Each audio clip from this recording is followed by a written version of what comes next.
Welcome to 5 మంత్ర. నేను మీ నందగోపాల్ రాయల. మనం year round up 2020 అనేది మనం డిస్కస్ చేయడం జరుగుతుంది. ఆల్రెడీ జనవరి, ఫిబ్రవరి, మార్చి, ఏప్రిల్, మే, జూన్, జూలై, ఆగస్టు, సెప్టెంబర్ ఇలా 9 నెలల కరెంట్ అఫైర్స్ అనేది ఆల్రెడీ అప్లోడ్ అయిపోయి ఉన్నాయి. అయితే అక్టోబర్ మంత్కి సంబంధించినటువంటి కరెంట్ అఫైర్స్ అనేది ఈ వీడియోలో చేయడం జరుగుతుంది. అలాగే మీరు మన ప్రీవియస్ వీడియోస్ కూడా చూడాలి అనుకుంటే, అంటే రిమైనింగ్ మంత్స్ ఏవైతే ఉన్నాయో వచ్చే అప్కమింగ్ వీడియోస్ కానీ అలాగే నెక్స్ట్ ప్రీవియస్ వీడియోస్ కూడా చూడాలనుకుంటే మనకు లింక్లో ఇవ్వబడుతుంది. కాబట్టి ఆ లింక్లో ఆ యొక్క వీడియోస్ చూడండి. చాలామంది అభ్యర్థులు మరి మనం చేస్తున్నటువంటి వీడియోస్కి చాలామంది మంచి రెస్పాన్స్ అనేది ఇవ్వడం జరుగుతుంది. అలాగే 5 మంత్ర రోజు మంచి యూట్యూబ్ వీడియోస్ అందించాలని కూడా చాలామంది చెప్పడం జరుగుతుంది. కాబట్టి మేము వీడియోస్ చేయడం జరుగుతుంది. అలాగే ఇంకా మనం చూసుకున్నట్లయితే ఈ యొక్క ప్రీవియస్ మంత్ సంబంధించినటువంటి ఇయర్ రౌండప్ ఏవైతే కరెంట్ అఫైర్స్ ఏవైతే ఉన్నాయో ఆ ఇయర్ రౌండప్లో ప్రతి మంత్ మనం డిస్కస్ చేయడానికంటే ముందుగాల ఆ నెలలో ఉన్నటువంటి ఇంపార్టెంట్ డేట్స్ కూడా మనం చెప్పడం జరుగుతుంది. సో అందులో భాగంగానే ఇప్పుడు మనం అక్టోబర్ 2020కి సంబంధించినటువంటి ఈ యొక్క కరెంట్ అఫైర్స్ని మనం డిస్కస్ చేస్తున్నాం. దానిలో భాగంగానే అక్టోబర్ మంత్లో ఉన్నటువంటి ఇంపార్టెంట్ డేట్స్ ఏవైతే ఉన్నాయో వాటిని కూడా ఒకసారి పరిశీలన చేద్దాం. చూడండి, అక్టోబర్ 1వ తారీఖున ఏమని జరుపుకుంటారంటే, అక్టోబర్ 1వ తారీఖున ప్రపంచ వృద్ధుల దినోత్సవంగా జరుపుకుంటారు. అంటే వరల్డ్ సీనియర్ సిటిజన్స్ డేగా కూడా మనం చెప్పుకోవచ్చు, లేకుంటే వరల్డ్ ఓల్డర్స్ డే అని కూడా మనం చెప్పుకోవడం జరుగుతుంది. ప్రపంచంలో వృద్ధుల దేశంగా పిలువబడుతున్న దేశం పేరు ఏం పేరంటే జపాన్ దేశంగా మనం గుర్తుపెట్టుకోవాలి. అంతేకాకుండా అక్టోబర్ 2వ తారీఖు ప్రాముఖ్యత ఏంది? అక్టోబర్ 2వ తారీఖు ప్రాముఖ్యత కనుక చూసుకున్నట్లయితే మహాత్మా గాంధీ గారి యొక్క జయంతిగా మనం గుర్తుపెట్టుకోవాలి. అంతేకాకుండా అదే రోజున లాల్ బహదూర్ శాస్త్రి గారి యొక్క జయంతి కూడా మనం చెప్పుకోవచ్చు. అయితే ఇక్కడ మనం గుర్తుపెట్టుకోవాల్సిన అంశం ఏంటంటే, మహాత్మా గాంధీ గారి యొక్క జయంతి సందర్భంగా అంతర్జాతీయ అహింసా దినోత్సవంగా అక్టోబర్ 2వ తారీఖుని మనం జరుపుకుంటున్నాము. అంతేకాకుండా ప్రపంచ శాకాహార దినోత్సవంగా కూడా అక్టోబర్ 2వ తారీఖుని జరుపుకుంటున్న విషయంగా మనం గుర్తుపెట్టుకోవాలండి. అంతేకాకుండా అక్టోబర్ 4వ తారీఖు, ఈ అక్టోబర్ 4వ తారీఖు ఉన్నటువంటి ప్రాముఖ్యత ఏంది? అక్టోబర్ 4వ తారీఖు ఉన్నటువంటి ప్రాముఖ్యత ఏమిటంటే, ఆ రోజున ప్రపంచ జంతు సంరక్షణ దినోత్సవంగా మనం చెప్పుకోవచ్చండి. అక్టోబర్ 4వ తారీఖున ప్రపంచ జంతు సంరక్షణ దినోత్సవంగా మనం గుర్తుపెట్టుకోవాలి. అక్టోబర్ 5వ తారీఖున ఏమిటి ప్రాముఖ్యత అంటాడు. అక్టోబర్ 5వ తారీఖు ప్రాముఖ్యత వచ్చేసి ఆ రోజున వచ్చేసి సోక్రటిస్ గారి యొక్క బర్త్డే కాబట్టి మనం ఏమని జరుపుకుంటున్నామంటే ప్రపంచ ఉపాధ్యాయ దినోత్సవంగా జరుపుకుంటున్నాం. అంటే మరి తెలంగాణ ఉపాధ్యాయ దినోత్సవంగా ఏ రోజు జరుపుకుంటున్నాం? ఆగస్టు 6వ తారీఖున జరుపుకుంటున్నాం, ప్రొఫెసర్ జయశంకర్ సార్ గారి యొక్క జయంతి కాబట్టి.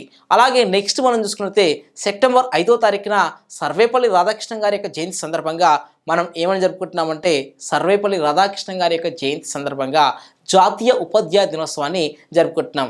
అలాగే సోక్రటిస్ సంబంధించినటువంటి బర్త్డే కాబట్టి అక్టోబర్ 5వ తారీఖున ఏమని జరుపుకుంటున్నామంటే ప్రపంచ ఉపాధ్యాయ దినోత్సవంగా జరుపుకుంటున్నామండి.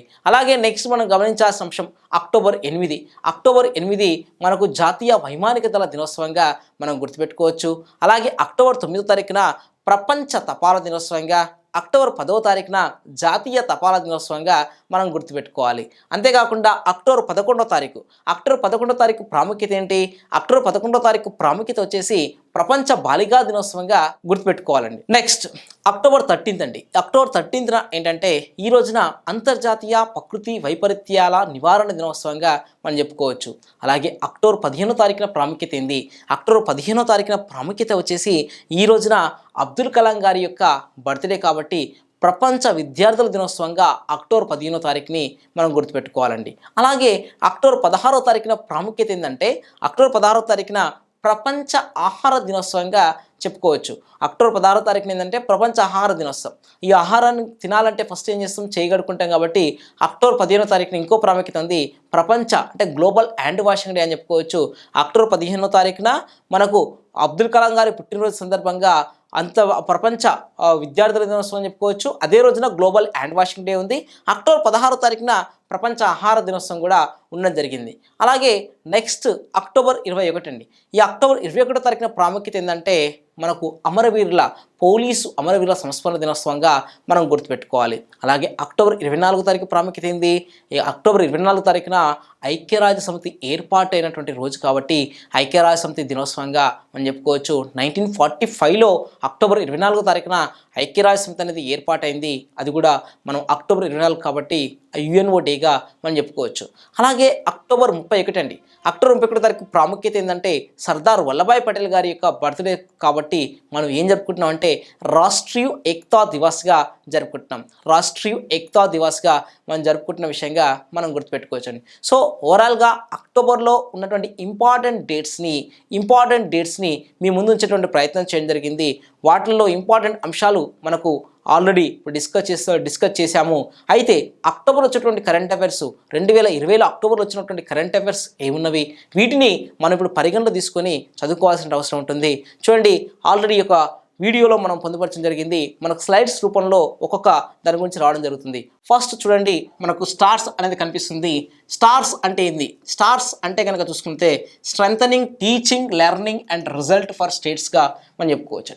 అంటే strengthening teaching learning and results for స్టేట్స్గా మనం గుర్తుపెట్టుకోవాలి. అయితే ఇక్కడ గుర్తుపెట్టుకోవాల్సిన ఇంకొక అంశం ఏంటంటే ఈ యొక్క కార్యక్రమం అనేది ఏ రోజున కేంద్రం ఆమోదం తెలిపిందంటే కేంద్రం అనేది అక్టోబర్ 14 తారీఖున ఆమోదం తెలపడం జరిగింది. ఈ ప్రాజెక్ట్ యొక్క ప్రధాన ఉద్దేశం ఏమిటి అని అంటే ఈ ప్రాజెక్ట్ యొక్క ప్రధాన ఉద్దేశము రాష్ట్రాల్లో విద్యారంగ అభివృద్ధి, ఉపాధ్యాయుల నాణ్యతా ప్రమాణాలని పెంపొందించడంగా మనం చెప్పుకోవచ్చు. అంటే రాష్ట్రాలలో విద్యారంగ అభివృద్ధి ఆల్రెడీ మనకు న్యూ ఎడ్యుకేషన్ పాలసీ కూడా మనకు ఇంప్లిమెంట్ చేసుకోవడం జరుగుతుంది. కాబట్టి న్యూ ఎడ్యుకేషన్ పాలసీకి అనుగుణంగానే ఈ యొక్క స్టార్స్ అటువంటి పథకం కూడా మరి సెంట్రల్ గవర్నమెంట్ వాళ్ళు స్టార్ట్ చేస్తున్నటువంటి విషయంగా కూడా మనం చెప్పుకోవచ్చు. అంతేకాకుండా ఈ యొక్క స్టార్స్ అనేది ఏం చేస్తుందంటే విద్యార్థులపై ఒత్తిడి రహిత బోధనా పద్ధతులు, అంటే ఏమాత్రం ప్రెజర్ లేకుండా వాళ్ళకు ఒత్తిడి లేకుండా బోధనా పద్ధతుల ద్వారా వాళ్ళకు నేర్పించడమే కాకుండా వాళ్ళ నేర్పించిన తర్వాత అత్యుత్తమైన ఫలితాలకై మనం ప్రయత్నాలు చేయడం అనేది కూడా ఇక్కడ చాలా స్పష్టంగా మనం చెప్పుకోవడం జరుగుతుంది. అలాగే ఇందాక మనం చెప్పుకున్నాం నూతన విద్యా విధానం 2020 అమల్లో భాగంగానే ఈ యొక్క పథకం అనేది ప్రారంభిస్తున్నటువంటి విషయంగా మనం చెప్పుకోవచ్చు. సో అక్టోబర్ 14 తారీఖున ఏదైతే కేంద్రం ఆమోదం తెలిపిందో ఇక్కడ ప్రధానంగా ఈ స్లైడ్లో మీరు గుర్తుపెట్టుకోవాల్సిన విషయం ఏంటంటే స్టార్స్ అంటే ఏంది, స్టార్స్ అంటే ఏంటి, ఇది ఖచ్చితంగా మనం గుర్తుపెట్టుకోవచ్చు. ఈ స్టార్స్ అంటే ఏంటంటే strengthening teaching learning and result for స్టేట్గా చెప్పుకోవచ్చు. ఇక్కడ లెర్నింగ్ అనేది టీచింగ్లోనే ఉంటున్న విషయంగా చెప్పుకోవచ్చు. టీచింగ్ అండ్ లెర్నింగ్ అనేది రెండింటివి కూడా ఒకటే ఇండికేట్ చేస్తున్న విషయంగా మనం గుర్తుపెట్టుకోవాలి. అయితే ఇక్కడ దీనికి ఇంకో హైలైట్ విషయం ఏంటంటే దీనికి ప్రపంచ బ్యాంకు కూడా మనకు ఆర్థిక సాయం అందిస్తున్నది ఈ యొక్క పథకంలో భాగంగా. అంటే సుమారు 3700 కోట్ల ఆర్థిక సాయం అనేది వాళ్ళు అందిస్తున్నారు. అంటే స్టార్స్ అనే పథకానికి ఏ బ్యాంకు వాళ్ళు సహకారం అందిస్తున్నారు అంటే అది ఏడీబీనా, అంటే ఏషియన్ డెవలప్మెంట్ బ్యాంకా, లేకుంటే ఏషియన్ ఇన్ఫ్రాస్ట్రక్చర్ ఇన్వెస్ట్మెంట్ బ్యాంకా, లేకపోతే వరల్డ్ బ్యాంకా, లేకపోతే ఆర్బీఐయా, లేకపోతే ఎస్బీఐయా అని కూడా అడిగేటువంటి అవకాశం ఉంటుంది. కాబట్టి ఇక్కడ మనం గుర్తుపెట్టుకోవాల్సింది ప్రపంచ బ్యాంకు సహకారంతో భారతదేశంలో రాష్ట్రాలలో విద్యార్థులకు సంబంధించినటువంటి విద్యా ప్రమాణాలు పెంచడంతో పాటుగా టీచర్లకు సంబంధించినటువంటి ఈ యొక్క స్కిల్స్ని కూడా వాళ్ళ యొక్క టీచింగ్ స్టైల్ని కూడా మరి పెంపొందించే విధంగా ఏర్పాటు పథకం పేరు ఏమిటంటే ఆ పథకం పేరు స్టార్స్ అని కూడా మనం గుర్తుపెట్టుకోవాలి. స్టార్స్ అంటే మనం ఆల్రెడీ డిస్కస్ చేసాం. స్టార్స్ అంటే దానికి star stands for strengthening teaching learning and result for స్టేట్స్గా మనం చెప్పుకోవచ్చు. అయితే ఈ పథకాన్ని ప్రయోగాత్మకంగా ఒక 6 రాష్ట్రాల్లో దీన్ని ఇంప్లిమెంట్ చేస్తున్న విషయంగా కూడా మనం గుర్తుపెట్టుకోవాలి. ఆ 6 రాష్ట్రాలు ఏమిటంటే ఒకటి కేరళ, ఇంకోటి ఏంటంటే ఒడిషా, ఇంకోటి మహారాష్ట్ర, ఇంకోటి రాజస్థాన్, ఇంకోటి మధ్యప్రదేశ్, ఇంకొకటి వచ్చేసి హిమాచల్ ప్రదేశ్గా మనం చెప్పుకోవచ్చు. కేరళ ఓకే అండి, అలాగే Odisha, next Maharashtra, next Rajasthan, next Madhya Pradesh, next వచ్చేసి హిమాచల్ ప్రదేశ్గా మనం గుర్తుపెట్టుకోవచ్చండి. సో ఇలా 6 రాష్ట్రాలు ఉండడం జరిగింది. ఈ 6 రాష్ట్రాలలో ఈ యొక్క కేరళ అనేది ఇట్లా చూసుకున్నట్లయితే కేరళ అనేది ఇక్కడ ఉంటుంది. అలాగే నెక్స్ట్ మహారాష్ట్ర కనుక ఇలా ఇక్కడ ఉండడం జరుగుతుంది. నెక్స్ట్ దీని పక్క పంటే మధ్యప్రదేశ్ అనేది కూడా ఉండడం జరుగుతుంది. ఇక్కడ కనుక చూసుకున్నట్లయితే హిమాచల్ ప్రదేశ్ అనేది ఉంటున్న విషయంగా మనం గుర్తుపెట్టుకోవాలి. నెక్స్ట్ ఇక్కడ కనుక చూసుకున్నట్లయితే మనకు రాజస్థాన్ అనేది ఉండడం జరుగుతుంది. ఓకే అండి. నెక్స్ట్ ఇంకా మనం గమనించాల్సింది ఒడిషా అనేది ఇలా ఉండడం జరుగుతుంది. ఓవరాల్గా 6 రాష్ట్రాలు ఈ పథకాన్ని ప్రయోగాత్మకంగా అమలు చేస్తున్నటువంటి విషయంగా కూడా మనం గుర్తుపెట్టుకోవాలి. నెక్స్ట్ చూడండి రెండవ స్లైడ్. ఈ రెండవ స్లైడ్లో మనం స్వామిత్వ అనే పథకం గురించి మనం డిస్కస్ చేస్తున్నాం. స్వామిత్వ అంటే పథకానికి సంబంధించినటువంటి యొక్క ఫుల్ ఫామ్ ఏందని కూడా ఎగ్జామ్ పాయింట్లో అడుగుతుంటారు. కాబట్టి స్వామిత్వ అంటే ఏంటి? స్వామిత్వ అంటే ఒక survey of villages, survey of villages and mapping with improvised technology in village ఏరియాస్గా మనం గుర్తుపెట్టుకోవాలి. అయితే ఈ పథకాన్ని ఎవరు ప్రారంభించారు అని అంటే నరేంద్ర మోడీ గారు ప్రారంభించారు. అక్టోబర్ 11వ తారీఖున ప్రారంభించినటువంటి విషయంగా మనం గుర్తుపెట్టుకోవాలి. వీడియో కాన్ఫరెన్స్ ద్వారా వారు ప్రారంభించడం జరిగింది. అయితే ఈ యొక్క పథకం యొక్క ప్రధాన ఉద్దేశం ఏంటి అంటాడు. ఉద్దేశం ఏంటిది అన్నప్పుడు చూడండి, గ్రామీణ ప్రాంతాల్లో ఇల్లు భూములకు సంబంధించినటువంటి ఖచ్చితమైన ఆస్తి హక్కు పత్రాలని సృష్టించి లబ్ధిదారులకు మరి అందించడం విషయంగా మనం చెప్పుకోవచ్చు. చాలామందికి వారికి సంబంధించినటువంటి ఆస్తులు ఉంటాయి కాబట్టి ఆ ఆస్తులకు మాత్రము ఎటువంటి అకౌంటబిలిటీ అనేది ఉండదనే విషయంగా మనం చెప్పుకోవచ్చు. అంటే పారదర్శకత అనేది ఉండదు. అంటే పారదర్శకత ఉండకపోవడం వల్ల వాళ్ళకు ఖచ్చితంగా పట్టా అనేది లభించదు.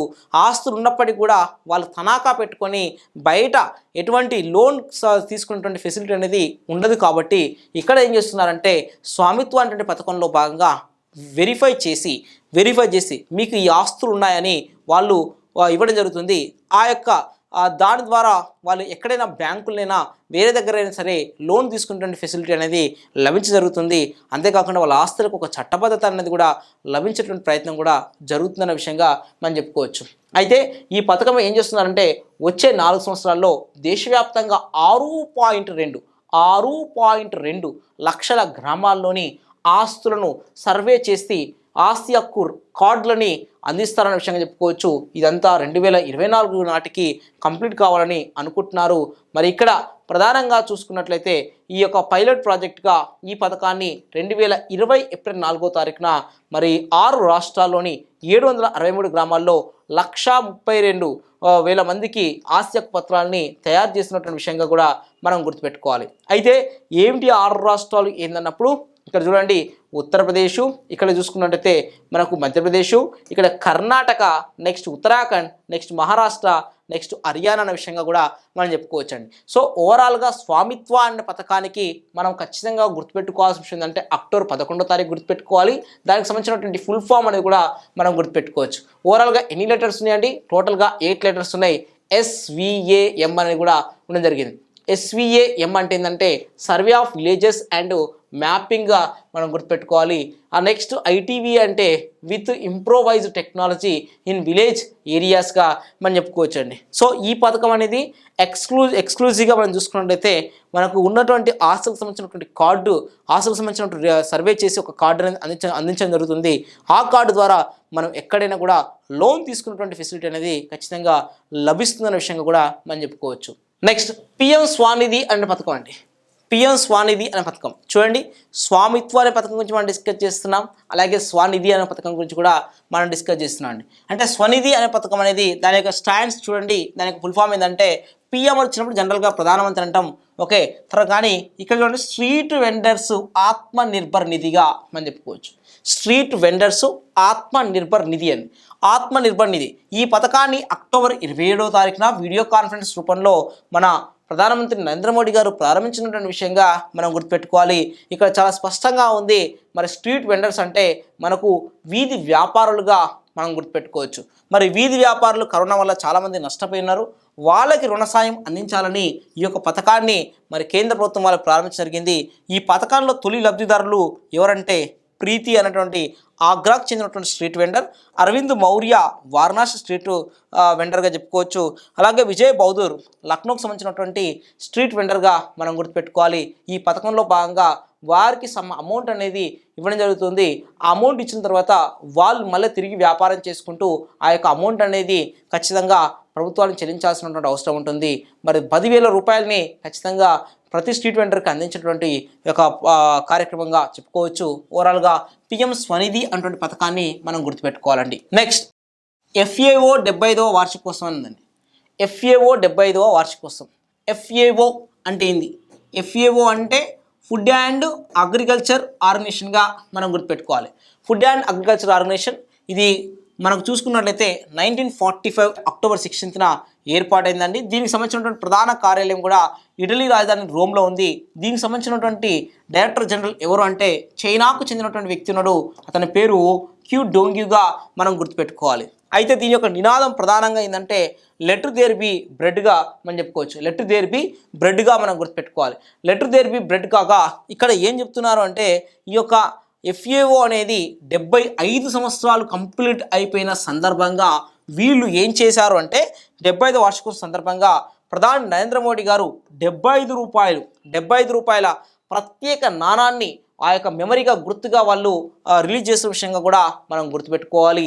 అంతేకాకుండా ఇంకా చూసుకున్నట్లయితే ఆ నాణ్యం మీద సహీ పోషణ్ దేశ్ రోషన్ అనేది కూడా హిందీలో ముద్రించినటువంటి విషయంగా కూడా మనం గుర్తుపెట్టుకోవాలి. అంతేకాకుండా 2023 సంవత్సరాన్ని మరి ఎఫ్ఏఓ వాళ్ళు అంతర్జాతీయ తృణధాన్యాల సంవత్సరంగా ప్రకటించింది. ఇంకా గుర్తుపెట్టుకోవాల్సిన ఇంకొక అంశం ఏంటంటే మనకు ఈ ఎఫ్ఏఓ 70 సంవత్సరాలు పూర్తయింది. ఆ సందర్భంగా 75 రూపాయల ప్రత్యేక నాణ్యాన్ని విడుదల చేసినాం. అంతేకాకుండా దాని మీద సహీ పోషణ్ దేశ్ రోషన్ అంటే దాన్ని కూడా హిందీలో మనం ముద్రించడం జరిగింది. అయితే ఇక్కడ మనం గమనించాల్సిన విషయం ఏంటంటే మన భారతదేశంలో కూడా 17 వంగడాలను కూడా అదే రోజున రిలీజ్ చేయడం జరిగింది. అందులో వేరుశనగకు చెందినటువంటి గిర్నార్ కానీ అలా గిర్నార్ 4-5 కానీ గిర్నార్ 4-5 కానీ ఇంకా రిమైనింగ్ కూడా ఉన్నాయి. అయితే గిర్నార్ 4-5 అనేది ఏదైతే ఉందో దీంట్లో ఓలిక్ యాసిడ్ అనేది చాలా ఎక్కువగా ఉంటుంది.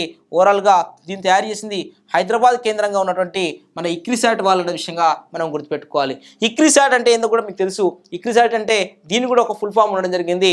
ఇక్రిసాట్ అంటే international crop research institute of semi arid ట్రాపిక్స్గా మనం చెప్పుకోవచ్చు. ఓకే అండి, international crop research institute of semi arid ట్రాపిక్స్గా మనం గుర్తుపెట్టుకోవాలి. అర్ధశుష్క ప్రాంతాలలో పెరిగేటువంటి పంటల మీద పరిశోధన చేయడం కోసమని ఇక్రిసాట్ అనేది ఉండడం జరిగింది. ఇది మనకు పటాన్ చెరువు దగ్గర ఉంటున్న విషయంగా కూడా మనం గుర్తుపెట్టుకోవాలండి. సో ఎఫ్ఏఓ అనేది ఓవరాల్గా 75 సంవత్సరాలు కంప్లీట్ కావడం అనేది చాలా మంచి విషయంగా మనం చెప్పుకోవచ్చు.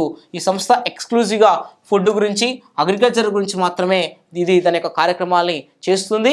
ఇక్కడ ప్రధానంగా అభ్యర్థులు గుర్తుపెట్టుకోవాల్సింది ఏ సంవత్సరాన్ని యుఎన్ఓ వాళ్ళు అంతర్జాతీయ తృణధాన్యాల సంవత్సరంగా ప్రకటించారు అంటే ఆ సంవత్సరం వచ్చేసి 2023గా మనం గుర్తుపెట్టుకోవాలి. 2023గా మనం గుర్తుపెట్టుకోవాలి. మనము భారత్ అమెరికాల మధ్య జరుగుతున్నటువంటి 2+2 చర్చల గురించి మనం డిస్కస్ చేస్తున్నాం.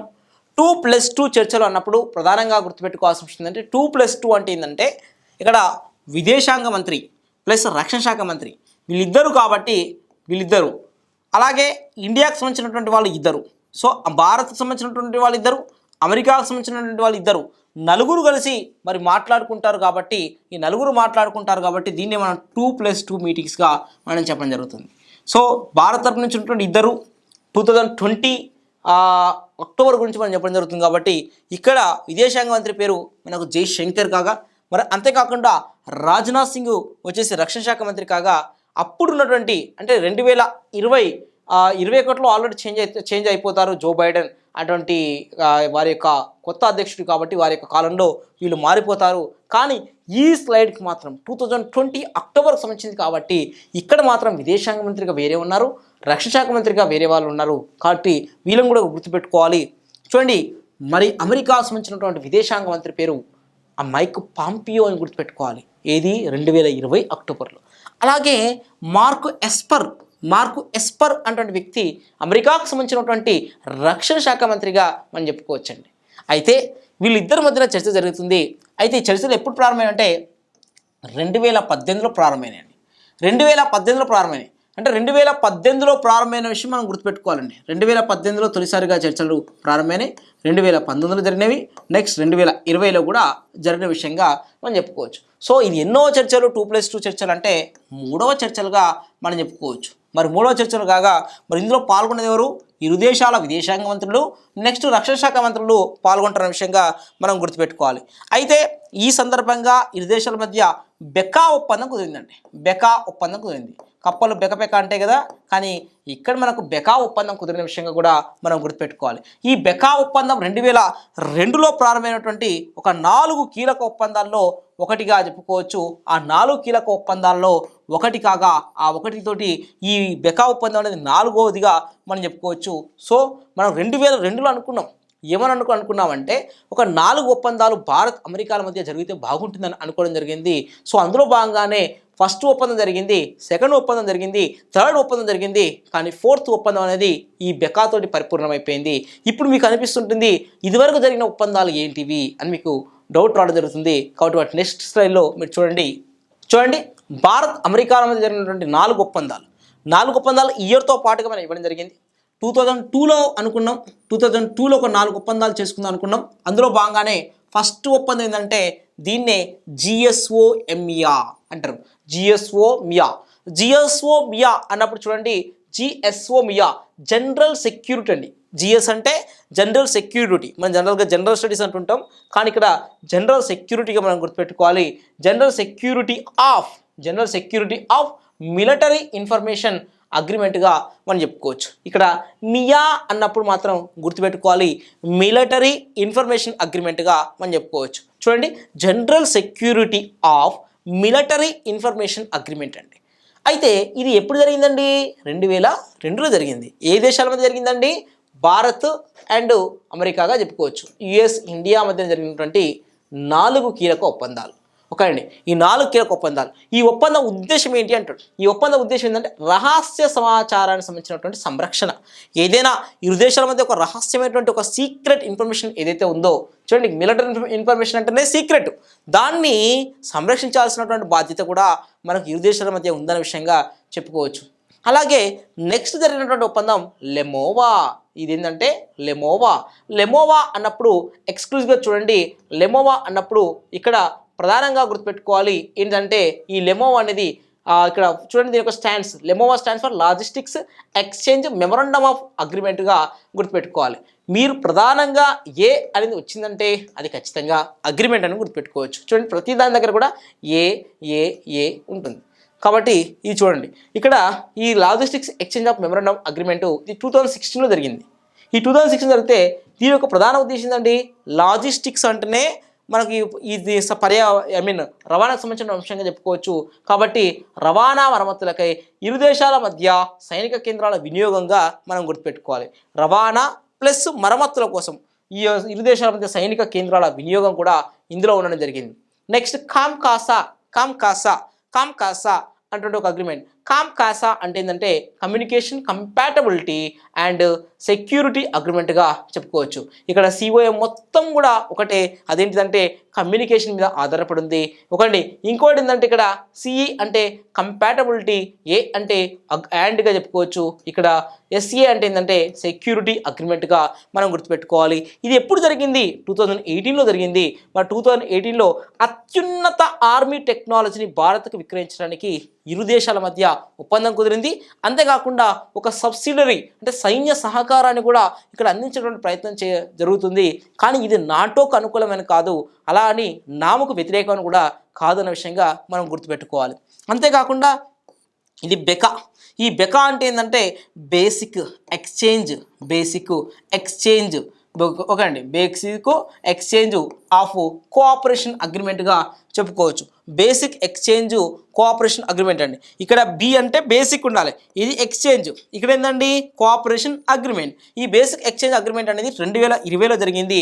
భారత్కి అతి రహస్యమైనటువంటి భౌగోళిక అండ్ ఉపగ్రహ సమాచారాన్ని అత్యాధునిక మిలిటరీ సాంకేతికతను కూడా అమెరికా వాళ్ళు మనకి ఇస్తారనే విషయంగా చెప్పుకోవచ్చు. ఈ 4 కూడా ఏంటంటే 4 కూడా ఇండియా లబ్ధి కోసం జరిగినటువంటి అగ్రిమెంట్స్గా మనకు కనిపించడం జరుగుతుంది. ఓకే అండి, చూడండి ఎక్స్క్లూజివ్గా ఎక్కడెప్పుడు చూడండి, జనరల్ జీ తర్వాత ఎల్ అని గుర్తుపెట్టుకోవాలి, ఇక్కడ సి తర్వాత బి అని గుర్తుపెట్టుకోవాలి. ఇది ప్రధానంగా గుర్తుపెట్టుకోవచ్చు. ఇది 2, ఇది 16, ఇది 18, ఇది 20గా మనం గుర్తుపెట్టుకోవాలి. ఎగ్జామ్లో ఎలా అడుగుతారు అంటే, ఎగ్జామ్లో భారత్ అమెరికాల మధ్య జరిగినటువంటి 4 కీలక ఒప్పందాలు ఏవైతే ఉన్నాయో వాటిని వరుస క్రమంలో అమర్చండి అంటాడు. వాటిని వరుస క్రమంలో అమర్చినప్పుడు మనకు బెకా మాత్రమే గుర్తుంటుంది, రిమైనింగ్ 3 గుర్తుండవు. కాబట్టి ఆ 3టిని కూడా మనం ఇక్కడ చెప్పడం జరిగింది. ఒకటి ఏంటంటే జిఎస్ఓమియా, ఇంకోటి ఏంటంటే లెమోవా, ఇంకోటి కామ్కాసా, ఇంకోటి ఏంటంటే దాని పేరు బెకా అని కూడా మనం గుర్తుపెట్టుకోవాలి. ఏ ఇయర్లో వచ్చినాయి ఏ ఇయర్లో వచ్చినప్పుడు అన్నప్పుడు మళ్ళీ ఇక్కడ కన్ఫ్యూజ్ అయ్యే అవకాశం ఉంటుంది. 2002 కనుక గుర్తుపెట్టుకున్నట్లయితే 2002 అనేది కనుక గుర్తుపెట్టుకున్నట్లయితే నెక్స్ట్ చూడండి 16కి 18కి 2నే వస్తుంది డిఫరెన్స్, 18కి 20కి మధ్యన మరి డిఫరెన్స్ 2నే వస్తున్న విషయంగా చెప్పుకోవచ్చు. ఓకే అండి, ఇది జిఎల్సి బిగా మనం గుర్తుపెట్టుకోవాలి. అంతేకాకుండా ఇంకా ఇక్కడ ఏం చెప్తున్నారు, ఈ జిఎస్ఓ మియా అటువంటి ఈ యొక్క ఒప్పందం యొక్క ప్రధాన ఉద్దేశం ఇది అంటున్నాడు. ప్రధాన ఉద్దేశం ఏముందండి, రహస్య సమాచారాన్ని సంరక్షించడం. అంటే రహస్య సమాచారం ఇక్కడ ఉంది, రవాణా ఇక్కడ ఉంది, ఇక్కడ ఆర్మీ టెక్నాలజీ అనేది ఉండడం జరిగింది. ఓకే అండి, ఇక్కడ ఆర్మీ టెక్నాలజీ అనేది ఉందన్న విషయంగా మనం చెప్పుకోవచ్చు. అలాగే నెక్స్ట్ ఇక్కడ చూసుకున్నట్లయితే అతి రహస్య భౌగోళిక ఉపగ్రహ సమాచారాన్ని మన అత్యాధునిక మిలిటరీ సాంకేతికని ఇక్కడ అందిస్తున్న విషయంగా కూడా మనం చెప్పుకోవాలి. అంటే ఇక్కడ రహస్య సమాచారము, రవాణా, ఆర్మీ టెక్నాలజీ ప్లస్ భౌగోళిక సమాచారము అని కూడా మనం గుర్తుపెట్టుకోవచ్చు. అంటే భౌగోళిక అన్నప్పుడు జాగ్రఫికల్ చెప్పుకోవచ్చు, ఇది ఆర్మీ అన్నప్పుడు ఏగా చెప్పుకోవచ్చు, ఇది ట్రాన్స్పోర్ట్గా చెప్పుకోవచ్చు, ఇది వచ్చేసిందంటే ఇది రహస్య సమాచార సంరక్షణ అన్నప్పుడు సీక్రెట్ అని గుర్తుపెట్టుకోవాలి. దీని ఎలా గుర్తుపెట్టుకోవాలి, స్టాగ్ అని గుర్తుపెట్టుకోవాలి. స్టాగ్ అనేది మనకు కంపెనీ ఉంటుంది, ఇది టేబుల్ టెన్నిస్ కూడా ఆడేటప్పుడు స్టాగ్ అని కూడా ఉండడం జరుగుతుంది కాబట్టి స్టాగ్ అని గుర్తుపెట్టుకోవాలి. అంటే secret information, transport, army information and ఏముంది జాగ్రఫికల్గా చెప్పుకోవచ్చు. అంటే స్టాగ్గా మనం గుర్తుపెట్టుకోవాలి. ఇక్కడ జిఎల్సిబిగా మనం చెప్పుకోవచ్చు. ఈజీగా ఈ 4 ఒప్పందాలు మీకు వచ్చేసిన విషయంగా మనం చెప్పుకోవచ్చు. చూడండి, ఇక్కడ విజయవంతమైనటువంటి పిఎస్ఎల్వి C-49 అనే ప్రయోగం చెప్పడం జరుగుతుంది. కరోనా తర్వాత ఇస్రో వాళ్ళు మరి షార్ కేంద్రం నుంచి జరుపుతున్నటువంటి ప్రయోగాలలో పిఎస్ఎల్వి C-49 అనేది మనకు ఇంపార్టెంట్గా మనం చెప్పుకోవచ్చు. ఓకే అండి, మనకు ఇస్రో వాళ్ళు చాలా ప్రయోగాలు చేద్దామనుకున్నారు 2020లో, కానీ ఈ యొక్క కరోనా కారణంగా లేట్ అయిన విషయంగా అందరికీ తెలిసినటువంటి అంశమే. అయితే ఇందులో భాగంగానే మరి పిఎస్ఎల్వి C-49 ద్వారా మన ఇండియా వాళ్ళు ఏం చేశారంటే ఒక 10 ఉపగ్రహాలని అంతరిక్షంలోకి ప్రవేశపెట్టిన విషయంగా మనం గుర్తుపెట్టుకోవాలి. వాటిని ఒక నిర్ణీతమైనటువంటి కక్షలోకి ప్రవేశపెట్టడం జరిగింది. సో ఆ 10 ఉపగ్రహాలు ఏమున్నవి అని అంటే చూడండి, భారత్కు చెందినటువంటి EOS అనేది ఉందన్న విషయంగా మనం చెప్పుకోవాలి. EOS అన్నప్పుడు ఎర్త్ అబ్జర్వేటరీ శాటిలైట్గా చెప్పుకోవచ్చు. ఎర్త్ అబ్జర్వేటరీ శాటిలైట్గా మనం గుర్తుపెట్టుకోవాలి. అయితే ఇక్కడ ఎప్పుడైనా చూడండి, సైన్స్ అండ్ టెక్నాలజీ అడిగేటువంటి ప్రశ్నలు ఎలా ఉంటాయి అని అంటే సైన్స్ అండ్ టెక్నాలజీ కోణంలో వచ్చినటువంటి ప్రశ్నలు చూసుకున్నట్లయితే పిఎస్ఎల్వి దాని యొక్క ఫుల్ ఫామ్ ఏందని అడుగుతాడు. పోలార్ శాటిలైట్ లాంచింగ్ వెహికల్, ఇది గుర్తుపెట్టుకోవాలి. SLV వచ్చిందంటే శాటిలైట్ లాంచింగ్ వెహికల్ అంతేగా. P వచ్చిందంటే మరి పోలార్ అని చెప్పుకోవచ్చు. G వచ్చిందంటే జియో సింక్రోనస్ అని గుర్తుపెట్టుకోవాలి. ఓకే అండి, A వచ్చిందంటే ఆగ్మెంటెడ్ అని కూడా మనం గుర్తుపెట్టుకోవచ్చు.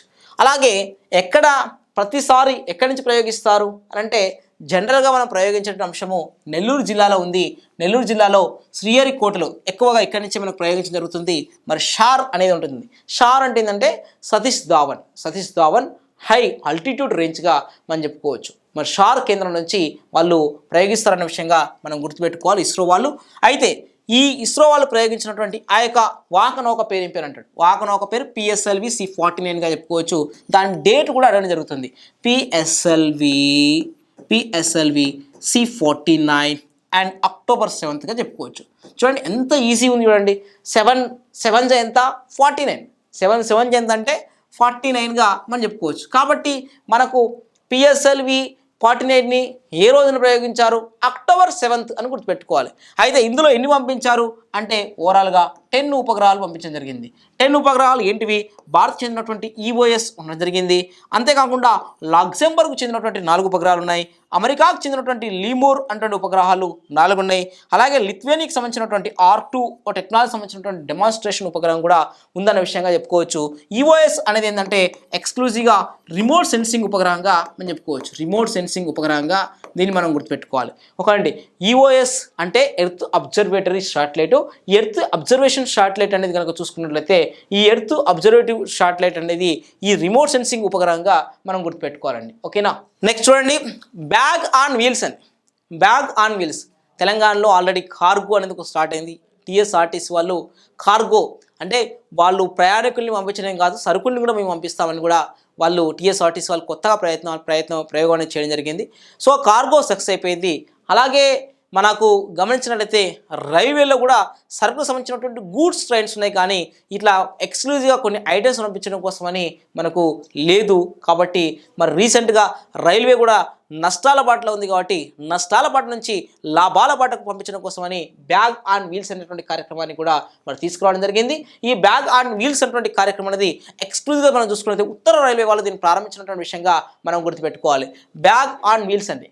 బ్యాగ్ ఆన్ వీల్స్ అనేది రైలు కాదు, రైల్లో మన యొక్క బ్యాగులు అని గుర్తుపెట్టుకోవాలి. ఒకండి మరి ప్యాలెస్ ఆన్ వీల్స్ ఇది రైలే అని గుర్తుపెట్టుకోవచ్చు. ప్యాలెస్ ఆన్ వీల్స్ అనేది రైలుగా మనం గుర్తుపెట్టుకోవాలి. ఓకేనా. అలాగే నెక్స్ట్ విలేజ్ ఆన్ వీల్స్ ఇది కూడా రైలుగా మనం చెప్పుకోవచ్చు.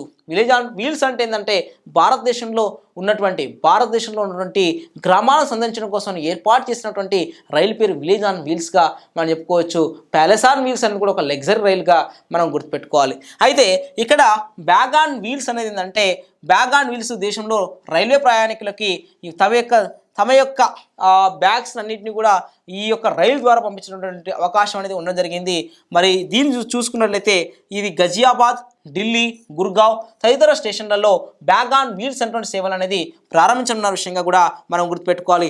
దీనికి హైలైట్ విషయం ఏంటంటే ఈ బ్యాగ్ ఆన్ వీల్స్ అనేది యాప్ బేస్డ్గా కూడా ఉందన్న విషయంగా చెప్పుకోవచ్చు. ఒక మొబైల్ యాప్ రూపంలో కూడా మరి రైల్వే శాఖ వాళ్ళు డోర్ టు డోర్ ఫెసిలిటీ కూడా వీళ్ళు ప్రారంభించిన విషయంగా కూడా మనం గుర్తుపెట్టుకోవాలి. అంతేకాకుండా రైల్వే శాఖ తీసుకురానున్న ఈ బ్యాగ్స్ ఆన్ వీల్స్ BOW ఇది ఏదైతే ఉందో ఈ మొబైల్ యాప్ను ఉపయోగించి ప్రయాణికులు తమ సామాన్లని రైల్వే స్టేషన్ నుంచి ఇంటి నుంచి రైల్వే స్టేషన్కి తరలించే సేవలు కూడా ఉన్నాయన్న విషయంగా కూడా చెప్పుకోవచ్చు. ప్రయాణికుల బ్యాగేజీలు భద్రంగా ఉంటాయి, అలాగే రైల్వే శాఖకు ఆర్థికంగా భరోసా కూడా ఉంటుందన్న విషయంగా కూడా మనం గుర్తుపెట్టుకోవాలి. ఈ దేశంలో రైల్వే ప్రయాణికులకు ఇలాంటి సదుపాయం కల్పించడం అనేది అందుబాటులోకి వస్తుండడం అనేది ఇదే తొలిసారిగా మనం గుర్తుపెట్టుకోవచ్చు. ఇప్పుడు దీని మీద క్వశ్చన్స్ ఎలా వస్తాయి అంటే బ్యాగ్స్ అండ్ వీల్స్ అనేటువంటి కార్యక్రమం దేనికి సంబంధించింది అని అడిగే అవకాశం ఉంటుంది. బ్యాగ్స్ అండ్ వీల్స్ అనేటువంటి కార్యక్రమాన్ని మరి ఏ రూపంలో అందిస్తున్నారు, యాప్ రూపంలో అందిస్తున్నారని అడిగే అవకాశం ఉంటుంది.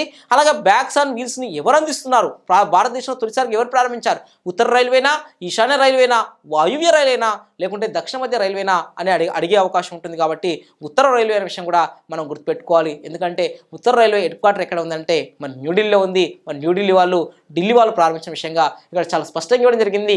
ఢిల్లీ, గజియాబాద్, గుర్గావ్ అనేటువంటి ప్లేస్లలో ఇది ప్రత్యేకంగా ప్రారంభించారు. ఇది పూర్తి స్థాయిలో సక్సెస్ అవుతున్న విషయంగా కూడా మనకు తెలిసినటువంటి అంశం అండి. చూడండి జోజిలా టన్నెల్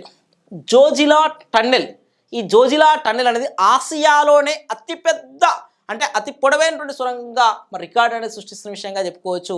ఎందుకనంటే ఇది జమ్మూ అండ్ కాశ్మీర్లో శ్రీనగర్ లేవ్ అటువంటి ఆ యొక్క నగరాల మధ్య ప్రయాణ కాలాన్ని తగ్గిస్తుందన్న విషయంగా కూడా మనం గుర్తుపెట్టుకోవాలి. దీనికి సంబంధించినటువంటి శంకుస్థాపన కార్యక్రమము, నిర్మాణ పనులటువంటి కార్యక్రమము మనకు కేంద్ర రవాణా జాతీయ రహదారుల శాఖ మంత్రి నితిన్ గడ్కరీ గారు ప్రారంభించిన విషయంగా మనం గుర్తుపెట్టుకోవాలి. నితిన్ గడ్కరీ అటువంటి వ్యక్తిని మనం ప్రధానంగా గుర్తుపెట్టుకోవాలి. నితిన్ గడ్కరీ గారు వచ్చేసి వారు కేంద్ర రవాణా జాతీయ రహదారుల శాఖ మంత్రిగా మనం చెప్పుకోవచ్చు. మరి జోజిలా టన్నెల్ అంటే ఏంది, దాని యొక్క విశేషాలు ఏందనక చూసుకుంటే 14.2 కిలోమీటర్లు అనేది దాని యొక్క పొడవుగా ఉందనే విషయంగా చెప్పుకోవచ్చు.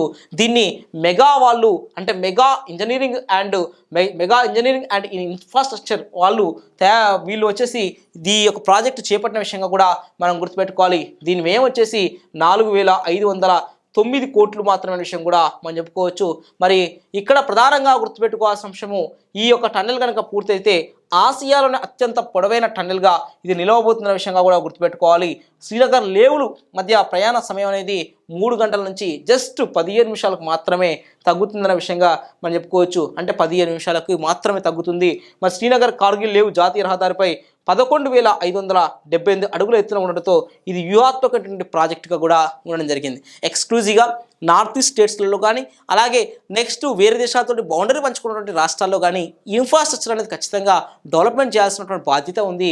ఆ బాధ్యతలో భాగంగానే జోజిలా టన్నెల్ అనేది దానికి సంబంధించిన నిర్మాణ పనులు అనే దాన్ని మరి అక్టోబర్ 15వ తారీఖున మరి నితిన్ గడ్కరీ గారు ప్రారంభించిన విషయంగా చెప్పుకోవచ్చు. జోజిలా టన్నెల్ అనేది ఏ 2 నగరాల మధ్య, శ్రీనగర్ లేవ్ నగరాల మధ్య అని మాత్రం గుర్తుపెట్టుకోవాలండి. చూడండి పంట వ్యర్థాలు సహజంగా ఢిల్లీలో మనం చూసుకున్నట్లయితే ఢిల్లీలో వాయు కాలుష్యం ఎక్కువైంది అని అనడం జరుగుతుంది. కాబట్టి వాయు కాలుష్యం ఎక్కువైతుంది. ఈ వాయు కాలుష్యం ఎక్కువ అవడానికి ప్రధానమైనటువంటి కారణాల్లో అక్కడ ఢిల్లీలో ఉన్నటువంటి వాహనాల నుంచి వచ్చేటటువంటి పొగ కానీ, ఆ ఢిల్లీ చుట్టుపక్కల ఉన్నటువంటి ఫ్యాక్టరీల నుంచి వచ్చేటువంటి పొగ కానీ, ఈ రెండు కారణాలు కాగా ఇంకొక కారణం ఏంటంటే ఈ పంజాబ్, హర్యానా ఇటువంటి రాష్ట్రాలు ఏవైతే ఉన్నాయో ఆ రాష్ట్రాలు పూర్తిగా వ్యవసాయ ఆధారితమైన రాష్ట్రాలు కాబట్టి వాళ్ళు ఈ పంటను కోసిన తర్వాత ఆ పంటని ఏం చేయాలో తెలియక ఆ పంటని ఏం చేసేవారంటే కాల్చేవారుగా చెప్పుకోవచ్చు. ఆ కాల్చడం వల్ల ఆ పొగ వల్ల కూడా మరి ఓవరాల్గా మరి ఢిల్లీలో వాయు కాలుష్యం పెరుగుతుందనే విషయాన్ని కొంతమంది చెప్పడం జరిగింది. కాబట్టి మరి దాంట్లో భాగంగా పంట దహనాన్ని అంటే పంట కాల్చడానికి మీద దానికి సంబంధించినటువంటి పద్ధతులు ఉన్నాయా లేవా అనే దాని గురించి ఒక కమిటీ ఏర్పాటు చేసిరు. ఆ కమిటీ ఏర్పాటు చేస్తే ఆ కమిటీ వచ్చేసి ఎక్స్క్లూజివ్గా మనం చూసుకున్నట్లయితే దానికి మా సుప్రీంకోర్టు మాజీ జడ్జి జస్టిస్ మదన్ లోకూర్తో కూడినటువంటి కమిటీ ఏర్పాటు చేశారు. ఇది ఓన్లీ సింగిల్ బెంచ్ కమిటీగా చెప్పుకోవచ్చు, అంటే ఏకసభ్య కమిటీగా చెప్పుకోవచ్చు. ఓన్లీ 1 పర్సన్ ఉంటారు.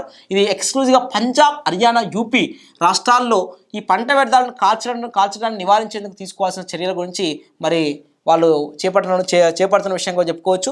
దీనికి ప్రధానంగా చూసుకున్నట్లయితే సుప్రీంకోర్టు యొక్క chief justice S A Bobde Sharad Arvind Bobde గారు మరి చెప్పడం జరిగింది. ఈ యొక్క పంట వ్యర్థాలు కాల్చడానికి సంబంధించి ఏదైనా సరే ఎక్స్క్లూజివ్గా మనం చూసుకున్నట్లయితే ఏమైనా నివారణ చర్యలు ఉన్నాయా, ఎటువంటి చర్యలు ఏమైనా ఉన్నాయా అనే అంశం గురించి వారు చీఫ్ జస్టిస్ ఎస్ఏ బాబ్డే గారు ఆదేశాలు జారీ చేస్తే ఒక కమిటీని ఏర్పాటు చేశారు. ఈ కమిటీ కాగా మనకి ఇక్కడ ఇంకొక కొత్త విషయం కూడా వచ్చింది. ఏంటిది? పంట వ్యర్థాల డీకంపోజ్ చేయాలని కూడా రావడం జరిగింది. ఆ పంట వ్యర్థాల డీకంపోజ్ కనుక చూసుకున్నట్లయితే దీనికి ప్రకాష్ జవదేకర్ గారు కేంద్ర పర్యావరణ శాఖ మంత్రి గారు మరి పూసా అగ్రికల్చర్ ఇన్స్టిట్యూట్ వాళ్ళు కొత్త సాంకేతికతను అభివృద్ధి చేశారు. ఇది కొద్దిగా హెల్ప్ఫుల్ అయ్యేటువంటి అవకాశం ఉందని కూడా వారు చెప్పిన విషయంగా కూడా మనం గుర్తుపెట్టుకోవాలండి. ఇక్కడ ఈ స్లైడ్లో గుర్తుపెట్టుకోవాల్సిన పాయింట్స్ ఏమున్నాయండి? ఈ స్లైడ్లో గుర్తుపెట్టుకోవాల్సిన పాయింట్స్ ఏంటంటే పంట వ్యర్థాలను కాల్చడంపై ఏర్పాటు చేసినటువంటి దాన్ని నివారించడం కోసం ఏర్పాటు చేసిన కమిటీ పేరు జస్టిస్ మదన్ బి లోకూర్ కమిటీగా మనం చెప్పుకోవచ్చు. అలాగే రెండవది పంట వ్యర్థాల డీకంపోజ్ కోసం అని కొత్తగా ఒక టెక్నాలజీ తీసుకురావడం జరిగింది. ఆ టెక్నాలజీ తీసుకొచ్చినటువంటి సంస్థ ఏంటిదంటే పూసా అగ్రికల్చర్ ఇన్స్టిట్యూట్ సంస్థగా మనం గుర్తుపెట్టుకోవచ్చు. ఇంకొక విషయం ఏంటంటే దీంట్లో నేషనల్ క్యాడెట్ కార్ప్స్ ఎన్సీసీ వాళ్ళు, నేషనల్ సర్వీస్ స్కీమ్ ఎన్ఎస్ఎస్ వాళ్ళు, అలాగే భారత స్కౌట్స్ కార్యకర్తల సేవలు కూడా దీంట్లో వినియోగిస్తున్న విషయంగా కూడా మనం గుర్తుపెట్టుకోవాలి. దేశంలో బ్లూ ఫ్లాగ్ బీచ్లు అండి. ఈ బ్లూ ఫ్లాగ్ బీచ్లు కనుక చూసుకున్నట్లయితే ఈ బ్లూ ఫ్లాగ్ బీచ్లు అంటే ఏంటంటే బ్లూ ఫ్లాగ్ బీచ్లు అనేది పర్యావరణ హితంగా ఉంటాయి, అలాగే కాలుష్యం లేకుండా ఉంటాయి, ఒక సుందరీకరమైనటువంటి వాతావరణాన్ని, ఆహ్లాదకరమైనటువంటి వాతావరణాన్ని ఉండేటువంటి బీచ్నే బ్లూ ఫ్లాగ్ బీచ్లుగా పేర్కొంటారు. మరి ఈ బ్లూ ఫ్లాగ్ బీచ్లకు సంబంధించి పర్యావరణహిత ప్రమాద రహిత బీచ్లకు అందించినటువంటి బ్లూ ఫ్లాగ్ సర్టిఫికేట్ అని అక్టోబర్ 11న బ్లూ ఫ్లాగ్ ఇంటర్నేషనల్ జ్యూరీ బృందం అనేది మరి బీచ్లో నిర్వహించినటువంటి పనుల్ని వర్చువల్ ద్వారా పరిశీలించి అనంతరం భారతదేశంలో 8 బ్లూ ఫ్లాగ్ బీచ్ల్ని మరి గుర్తించడం జరిగింది. ఈ 8 బ్లూ ఫ్లాగ్ బీచ్లు అనేది పూర్తిగా మనం చూసుకున్నట్లయితే ఎటువంటి పర్యావరణానికి అనుకూలంగా ఉంటూ మరి అలాగే ప్రమాద రహితంగా కూడా ఉండడం జరుగుతుంది. మరి ఇటువంటి ఈ బీచ్లలో ఎక్కువ మంది పర్యాటకులు సందర్శించే అవకాశం ఉంటుంది, ఎక్కువ మంది పర్యాటకులు అక్కడ వెళ్ళడానికి అవకాశం ఉంటుంది. టూరిజంలో ఈ బ్లూ ఫ్లాగ్ బీచ్లు ఎక్కడైతే ఉంటాయో పర్యాటకులు ఎక్కువ అక్కడికి వెళ్ళి మరి చూడడం జరుగుతుంది. అయితే ఈ యొక్క సర్టిఫికేట్ ఎవరు ఇస్తారంటే డెన్మార్క్ చెందినటువంటి ఫౌండేషన్ ఆఫ్ ఎన్విరాన్మెంటల్ ఎడ్యుకేషన్ వాళ్ళు ఈ యొక్క సర్టిఫికేట్ ఇవ్వడం జరుగుతుంది. ఇప్పటివరకు ప్రపంచవ్యాప్తంగా 46 దేశాల్లో 4500 బీచ్లు బ్లూ ఫ్లాగ్ సర్టిఫికేట్ని పొందితే మన ఇండియా నుంచి 8 బ్లూ ఫ్లాగ్ బీచ్లు వచ్చినాయి. ఆ 8 బ్లూ ఫ్లాగ్ బీచ్లు ఏంటివి అంటే రుషికొండ బీచ్ అనేది జరిగింది. రుషికొండ బీచ్, అలాగే గోల్డెన్ బీచ్, అలాగే రాధానగర్ బీచ్, అలాగే కప్పడ్ బీచ్, అలాగే పదుబిద్రి బీచ్, అలాగే కాసర్గోడ్ బీచ్, అలాగే గోగ్లా బీచ్, శివరాజ్పూర్ బీచ్. అయితే తెలుగు రాష్ట్రం నుంచి మాత్రం ఒకటి ఉంది, అది ఆర్కే బీచ్గా మనం చెప్పుకోవచ్చు. ఆర్కే బీచ్ అంటారు. కానీ ఇక్కడ చూసుకున్నట్లయితే ఒడిషా నుంచి గోల్డెన్ బీచ్ ఉంది. ఒడిషా నుంచి గోల్డెన్ బీచ్ అనేది ఉండడం జరిగింది. అలాగే రాధానగర్ బీచ్ అనేది అండమాన్ నికోబార్ దీవుల నుంచి ఉండడం జరిగింది. కప్పడ్ బీచ్ అనేది కేరళ నుంచి, అలాగే కర్ణాటక నుంచి పదుబిద్రి బీచ్ అనేది ఉండడం జరిగింది. కర్ణాటక నుంచి కాసర్గఢ్ కూడా ఉండడం జరిగింది. ఇక్కడ మనకు ఎక్స్క్లూజివ్గా మనం చూసుకున్నట్లయితే ఈ కర్ణాటక నుంచి 2 వచ్చిన విషయంగా కూడా మనం చెప్పుకోవచ్చు. మరి పక్కనే ఉన్నటువంటి మన రాష్ట్రం అనేది కర్ణాటక మరి 2 బీచ్లు కలిగి ఉన్నాయి బ్లూ ఫ్లాగ్ బీచ్లు. అదేంటంటే పక్కన అంటున్నాం కాబట్టి పా అన్నప్పుడు పదుబిద్రని గుర్తుపెట్టుకోవాలి, కా అంటే కాసర్గాడ్ని కూడా మనం గుర్తుపెట్టుకోవాలి. ఓకే అండి, ఇలా 8 బీచ్లు ఉన్నాయి. 8 బీచ్లు మనం గుర్తుపెట్టుకోవచ్చు. 8 బీచ్లు అనేది ఎక్స్క్లూజివ్గా బ్లూ ఫ్లాగ్ బీచ్లు అండి. బ్లూ ఫ్లాగ్ బీచ్లు అనేది దేనికోసం అండి? పర్యావరణహితంగా ఉంటున్నట్టు ప్రమాదరహితంగా ఉంటాయి కాబట్టి అవి మాత్రమే ఈ బ్లూ ఫ్లాగ్ బీచ్లు హోదా అనేది గుర్తింపు పొందుతున్న విషయంగా కూడా మనం గుర్తుపెట్టుకోవాలి. చూడండి, ఎయిర్ ఇండియా 1 అండి. ఎయిర్ ఇండియా 1 మనకు అమెరికాకు సంబంధించినటువంటి అధ్యక్షుడు ఆయన వచ్చేసి ఎయిర్ ఫోర్స్ 1 అనే దాన్ని ఉపయోగించడం జరుగుతుంది. కాబట్టి మన ఇండియా ప్రెసిడెంట్ కానీ, ఉపరాష్ట్రపతి కానీ, ప్రధానమంత్రి కానీ వీళ్ళు ముగ్గురు కూడా మరి వెళ్ళడానికి అత్యాధునికమైనటువంటి ఒక విమానం ఉంటే బాగుంటుందని మన వాళ్ళు భావించడం జరిగింది. కాబట్టి 2 విమానాలని మరి తయారు చేయాలని అమెరికాకు చెందినటువంటి బోయింగ్ సంస్థతోటి కూడా ఒప్పందం కుదుర్చుకున్నారు. ఈ యొక్క ఒప్పందంలో భాగంగానే మనకు 2020లోనే రావాల్సి ఉండే మరి 2020లో కరోనా కారణంగా కొద్దిగా లేట్ అయ్యి మనకు ఎయిర్ ఇండియా 1 అనేటువంటి విమానం అనేది రావడం జరిగింది. దీన్ని చూసుకున్నట్లయితే అమెరికాలోని టెక్సాస్ నుంచి అక్టోబర్ 1వ తారీఖున ఢిల్లీ విమానాశ్రయాన్ని చేరుకున్నది. దీంట్లో హైలైట్ విషయం ఏంటంటే దీనిలో ప్రతి టెక్నాలజీ అమెరికా అధ్యక్షుడికి విమానంలో ఎటువంటి టెక్నాలజీ ఉందో మన ఎయిర్ ఫోర్స్ అంటే ఎయిర్ ఇండియా 1లో కూడా సేమ్ అలాగే ఉంటున్న విషయంగా కూడా మనం గుర్తుపెట్టుకోవచ్చు. అవి వివిఐపీలు ప్రయాణించడానికి వీలుగా డిజైన్ చేసినటువంటి విమానంగా చెప్పుకోవచ్చు. క్షిపణి దాడుల్ని కూడా తట్టుకున్నటువంటి సాంకేతిక పరిజ్ఞానం దీనికి ఉందనే విషయంగా కూడా మనం గుర్తుపెట్టుకోవాలి. అలాగే ఇంకా నెక్స్ట్ మనం చూసుకోవాల్సిన విషయం ఏంటంటే ఎక్స్క్లూజివ్గా విమానంపై భారత్ అనేటటువంటి అక్షరాలు అశోక చక్రం అనేది కూడా ఉండడం జరుగుతుంది. గత 25 సంవత్సరాలుగా భారత ప్రధానమంత్రి మాత్రము ఎయిర్ ఇండియా 1 కాల్ సైన్ అనేటువంటి దాంట్లో ప్రయాణిస్తుండే మరి ఇప్పుడు మాత్రము ఎయిర్ ఇండియా 1లో ప్రయాణించేటువంటి అవకాశం ఉండడం జరిగింది. అందులో భాగంగానే భారత రాష్ట్రపతి రామ్నాథ్ కోవింద్ గారు తొలిసారిగా ఈ విమానంలో ప్రయాణించి తిరుపతికి వచ్చిన విషయంగా కూడా మనం గుర్తుపెట్టుకోవాల్సినటువంటి అవసరం ఉంది. చూడండి, ఇక్కడ ఎయిర్ ఇండియా 1 దాని ప్రత్యేకతలు ఏంటంటే భద్రతా వ్యవస్థలో సేమ్ అమెరికా అధ్యక్షుడు విమానం లాగానే ఉండడం జరిగింది. విమానానికి క్షిపణి దాడులను ఎదుర్కొనే రక్షణ వ్యవస్థ ఉంది. ఆ రక్షణ వ్యవస్థలో large aircraft infrared counter measures అటువంటి ఒక టెక్నాలజీ కానీ సెల్ఫ్ ప్రొటెక్షన్ సూట్స్ అనేది కూడా ఇందులో ఉన్న విషయంగా కూడా మనం చెప్పుకోవచ్చు. మరి ఎస్పీఎస్ని వాస్తవంగా అమెరికా అధ్యక్షుడు దాంట్లో ఉండే బట్ మన దాంట్లో కూడా ఉందనే విషయం కూడా మనం గుర్తుపెట్టుకోవాలి. ఈ రక్షణ వ్యవస్థతో శత్రువుల యొక్క రాడార్ ఫ్రీక్వెన్సీని మనం జామ్ కూడా చేయగలిగే విషయం కూడా మనం చెప్పుకోవచ్చు. క్షిపణుల దారిని కూడా మళ్లించగలిగే టెక్నాలజీ ఈ ఎయిర్ ఇండియా 1లో ఉందనే విషయంగా మనం గుర్తుపెట్టుకోవాలి. ఎక్స్క్లూజివ్గా మనం ఇక్కడ గుర్తుపెట్టుకోవాల్సిన విషయం అంటే ఎస్పీఎస్ అంటే సెల్ఫ్ ప్రొటెక్షన్ సూట్స్, అలాగే LAIRCM అంటే ఏంది అంటే లార్జ్ ఎయిర్క్రాఫ్ట్ ఇన్ఫ్రారెడ్ కౌంటర్ మెజర్స్గా మనం చెప్పుకోవాలి. ఇవి ఈ యొక్క అబ్రివేషన్స్ ఖచ్చితంగా గుర్తుపెట్టుకునే ప్రయత్నం చేయాలి. చూడండి, ఇంకా ఈ ఎయిర్ ఇండియా మరి 1 అనేటువంటి ఈ యొక్క విమానం కనుక చూసుకుంటే వివిఐపి విమానం అనేది మనకు ఏకబిగిన 17 గంటలు మాత్రం ప్రయాణం చేసేటువంటి అవకాశం ఉంది. అంతేకాకుండా ఇంకొకటి చూసుకుంటే ప్రస్తుతం వాడుతున్న విమానంలో 10 గంటల తర్వాత మళ్ళీ ఇంధనం నింపవలసి వస్తుంటే ఇది ఏకబిగిన 17 గంటలు మనం ప్రయాణం చేస్తున్న విషయంగా చెప్పుకోవచ్చు. కొత్త విమానం గంటకు 900 కిలోమీటర్ల వేగంతో ప్రయాణిస్తున్నది. ఈ 2 విమానాల తయారీకి 8,400 కోట్లు ఖర్చు అవుతున్న విషయంగా గుర్తుపెట్టుకోవాలి. దీనికి జనరల్ పైలట్లు నడపరు, భారత వాయుసేనకు చెందినటువంటి పైలట్లు నడుపుతారన్న విషయంగా కూడా మనం చెప్పుకోవాలి. ఓకే అండి, ఈ ఎయిర్ ఇండియా విమానానికి సంబంధించిన బాధ్యతల్ని air India engineering services limited వాళ్ళకు అప్పగించిన విషయంగా కూడా మనం చెప్పుకోవచ్చండి. సో ఓవరాల్గా మనము అక్టోబర్ నెలలో ఇంపార్టెంట్ పథకాలని భారత్ అమెరికాల మధ్య జరిగినటువంటి చర్చల కార్యక్రమాన్ని, అలాగే PSLV-C49ని, అలాగే నెక్స్ట్ మన అమెరికా అధ్యక్షుడు ఏ విధంగా ప్రయాణిస్తారో అటువంటి విమానంలో వివిఐపీలు ప్రయాణించిన విమానాలకు సంబంధించినటువంటి విశేషాలని మనం ఈ యొక్క అక్టోబర్లో డిస్కస్ చేయడం జరిగింది. Remaining videos November and December ఈ 2 వీడియోలు కూడా మీకు అతి త్వరలో అందుబాటులో పెట్టే అవకాశం ఉంటుంది. మన వీడియోస్ మీరు చూడటమే కాకుండా ఇంకా 5 మంత్ర రెగ్యులర్గా కరెంట్ అఫైర్స్ అందించే ప్రయత్నం కూడా చేస్తున్నది. మరి దాన్ని కూడా మీరు ఫాలో కావాల్సిన అవసరం ఉంటుంది. ఖచ్చితంగా అందరూ కూడా మన ఛానల్ని సబ్స్క్రైబ్ చేయండి, లైక్ చేయండి, షేర్ చేయండి, కామెంట్ రాయండి. Thank you everyone.